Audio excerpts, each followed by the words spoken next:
जय माता जी। दर्शक मित्रों, आज 5वीं नवरात्र है। स्कंद माता का पूजन करना होता है।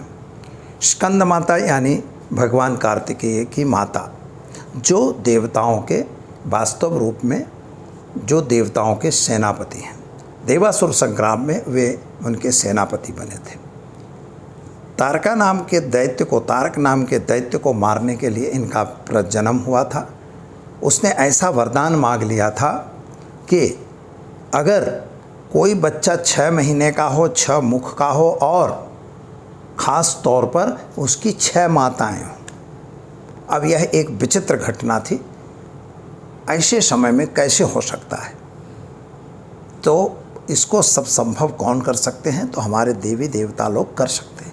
केवल माँ जगदम्बिका के पास यह पावर था और उसी माता ने एक पुतला बनाया जिसमें 6 मुँह बना दिए और जैसे शिव जी आते हैं तो पुतले को उन्होंने जीवित कर दिया, प्राण प्रतिष्ठा करके जीवित किया और जीवित करके पानी में डाल दिया। गंगा में डालते ही वह जीवित हो गया, बच्चा बन गया। और जो बच्चा बन गया उसको 6 कृतिकाएँ वहाँ नहा रही थी, तो 6 कृतिकाओं ने उनको दूध पिलाया। वही कृतिकाओं ने जब दूध पिलाया तो खड़ानन बन गए। 6 मुख तो था ही, उसके साथ 6 माताएं उनको दूध पिला, क्योंकि जो दूध पिलाता है वह भी माता है, वही माता है। तो वह दूध पिलाने के कारण कृतिकाएँ उनकी माता बनती हैं। इस तरह से कार्तिकेय, जो इनका नाम भी कार्तिकेय पड़ा, और वही स्कंद है। तो स्कंद जो हैं, स्कंद माता प्रादुर्भाव करती हैं कौन? माँ जगदम्बिका पार्वती। इसीलिए उनका नाम स्कंद माता पड़ा। स्कंद की माता होने की वजह से उन्हें स्कंद माता कहा जाता है। पहले स्कंद माता की स्तुति करते हैं। या देवी सर्वभूतेषु मां स्कंद माता रूपेण संस्थिता, नमस्तस्यै नमस्तस्यै नमस्तस्यै नमो नमः। माता के चरणों में वंदन कर हम जानते हैं कि आज 6ठी नवरात्र है।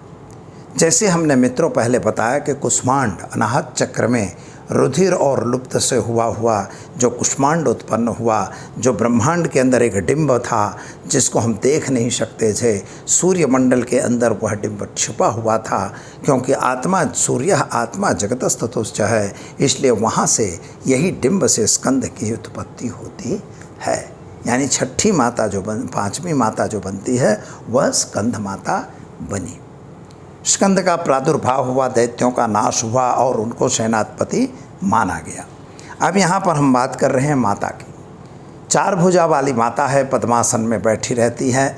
और ख़ास तौर पर 4 भुजा होने का मतलब होता है मित्रों कि इनका जो भुजा में जो है तो धर्म, अर्थ, काम और मोक्ष, चारों 4 चीज़ों की प्राप्ति आप कर सकते हैं अगर स्कंद माता का पूजन करते हैं।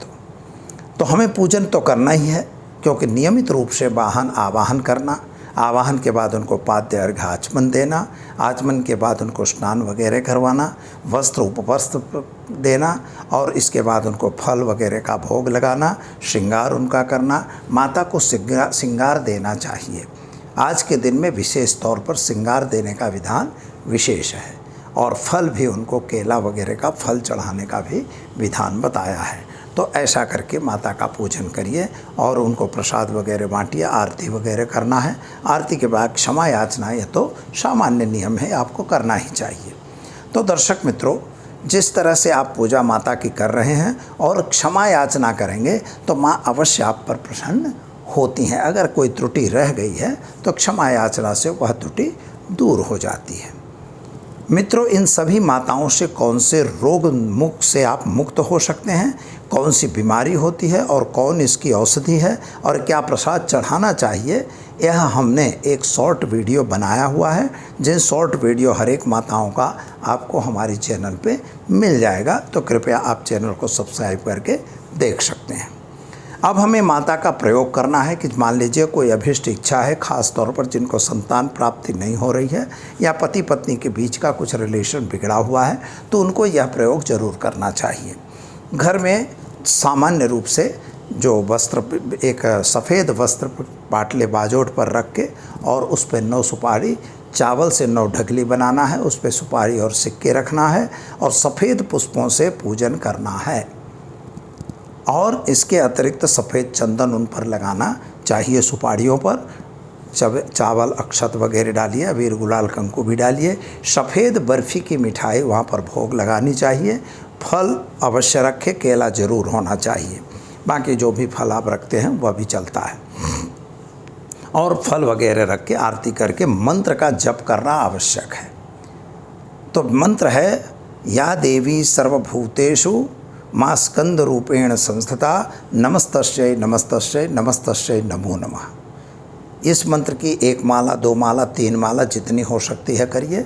और ओम ऐं ह्रीं क्लीं मां स्कंद माताय नमो नमः, इस मंत्र का भी जप आपको करना चाहिए। यह जो मंत्र है नवान्न से संबंधित मंत्र है। यह मंत्र करने से आपकी अभिष्ट इच्छा को परिपूर्ण होती है। अपनी इच्छा आप कागज़ पर लिख कर भी इन्हीं सुपारी के पास रख सकते हैं। यह एक प्रकार का संकल्प है। यह करने से आपकी महेच्छा पूर्ण होगी। तो मित्रों, दीजिए मुझे इजाज़त। नमस्कार।